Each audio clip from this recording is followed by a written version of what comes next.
quelle salle! J'écoutais dans les coulisses l'intervenant précédent qui disait qu'il était entré avec beaucoup de stress en se disant est-ce qu'ils vont m'aimer? Peut-être que je me pose la même question. En tout cas, c'est un grand privilège pour moi que de participer au 15e anniversaire de ce qui est aujourd'hui l'un des plus grands réseaux d'entrepreneurs indépendants en Europe.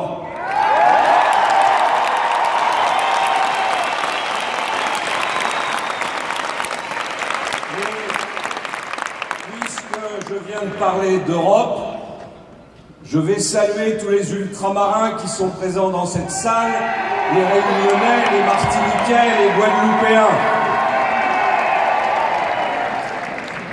Et comme j'ai commencé à me lancer dans des messages individuels et particuliers, je vais saluer spécialement les Sartois, les Vendéens et chacun d'entre vous en vous disant à quel point je suis honoré et fier en même temps, fier de venir devant une organisation qui symbolise la liberté d'entreprendre, qui symbolise l'entrepreneuriat, et je suis fier d'avoir pu, modestement à ma place, aider à construire le statut qui vous permet de réussir. La France, c'est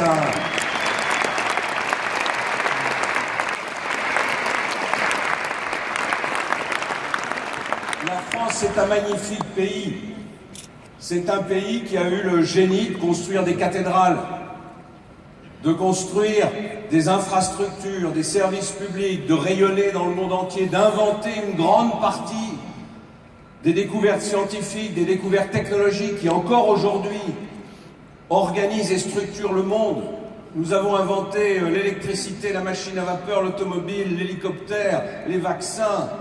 Et je pourrais continuer cette liste, parce que nous sommes un peuple fier, un grand peuple, un peuple qui a du génie. Nous avons besoin d'entrepreneurs, nous avons besoin de liberté pour que ce génie s'exprime. Et finalement, ce qui a le plus manqué ces 20 dernières années dans notre pays, et vous voyez que j'englobe toutes les majorités qui se sont succédées, c'est la liberté. Nous avons tous, toutes les majorités, eu d'abord comme préoccupation de protéger les Français contre tous les risques.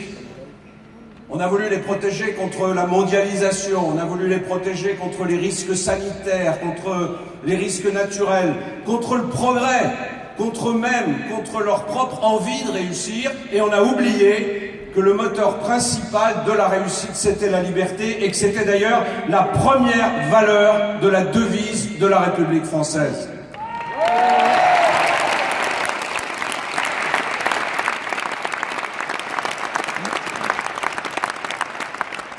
Alors moi, je voudrais avec vous qu'on libère notre pays, qu'on libère le travail, qu'on permette aux Français de travailler comme ils en ont envie, autant qu'ils en ont envie, quand ils ont envie de gagner de l'argent. Je voudrais qu'on fasse maigrir le code du travail.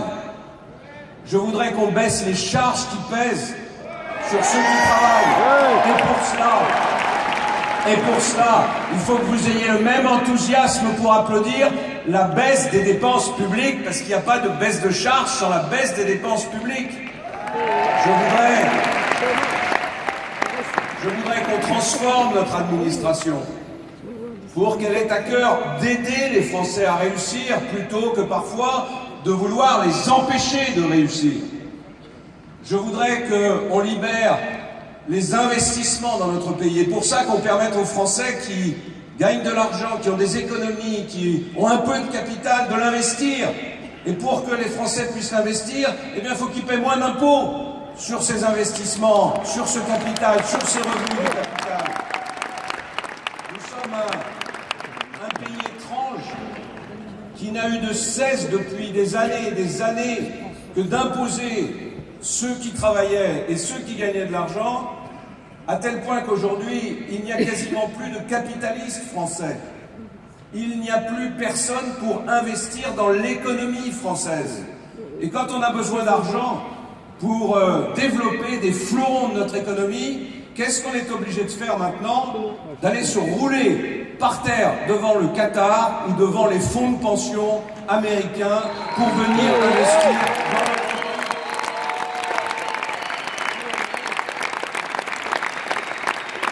C'est un drôle de pays qui n'a pas assez d'argent pour payer les retraites de ses propres citoyens, mais qui ne voit aucune difficulté à laisser tous ses actifs partir dans des fonds de pension qui servent à payer les retraites de nos amis de l'autre côté de l'Atlantique. On marche sur la tête, il faut remettre la France debout, il faut la remettre à l'endroit, et pour ça il faut la libérer. Et il faut permettre aux Français d'entreprendre. Vous remarquerez d'ailleurs qu'en France, on utilise rarement le mot entrepreneur.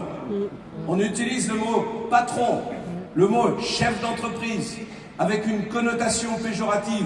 Mais nous, on a besoin d'entrepreneurs, on a besoin d'entrepreneurs individuels, on a besoin d'hommes et de femmes qui vont s'adapter à une société qui est une société nouvelle et qui, avec le numérique, avec le digital, va voir se multiplier les entrepreneurs indépendants, les travailleurs indépendants, les hommes et les femmes qui vont louer leurs services aux entreprises et qui vont conserver la maîtrise de leur destin, qui vont conserver le contrôle de leur avenir. C'est pour ça que je suis fier d'avoir pu aider à la mise en œuvre de votre statut, comme je suis fier d'avoir ouvert une brèche dans l'organisation classique du travail en créant le statut d'auto-entrepreneur qui devra à l'avenir être amélioré. Et puis je veux la liberté de l'école, la liberté pour former les futurs entrepreneurs, pour inculquer à l'école même ce goût de la réussite, ce goût de l'entreprise individuelle.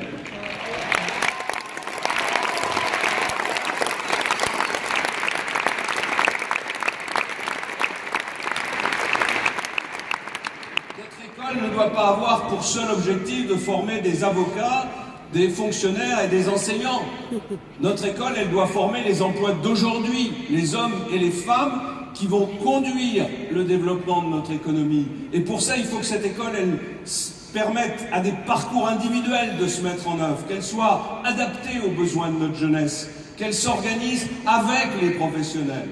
La France a besoin de liberté. La France a besoin de réussir pour retrouver confiance en elle-même. Il n'y a aucune raison que nous n'ayons pas confiance en nous. Nous devrions être la première puissance européenne si on en juge par les atouts qui sont les nôtres. Et être la première puissance européenne, ça nous permettrait d'offrir le plein emploi à la société française et de conduire la rénovation d'un continent européen qui est notre protection et qui est notre avenir. Alors, avec vous, ensemble, parce que vous êtes des entrepreneurs, aidons nos concitoyens à aimer la liberté, à aimer l'entreprise, à aimer cette liberté d'agir qui caractérise les membres d'Akeo.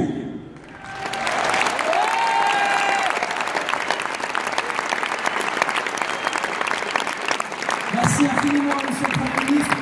C'est énorme pour nous que vous soyez là.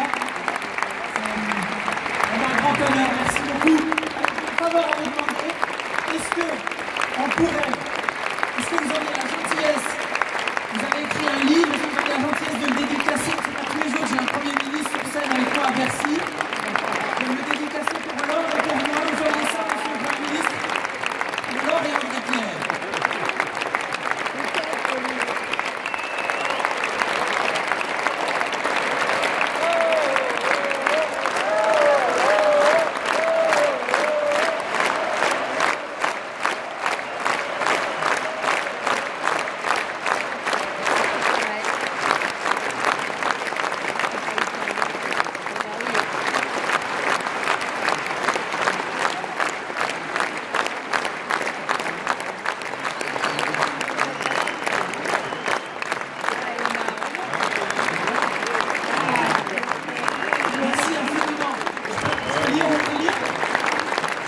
André Pierre qui symbolise l'entrepreneuriat, la liberté et la réussite.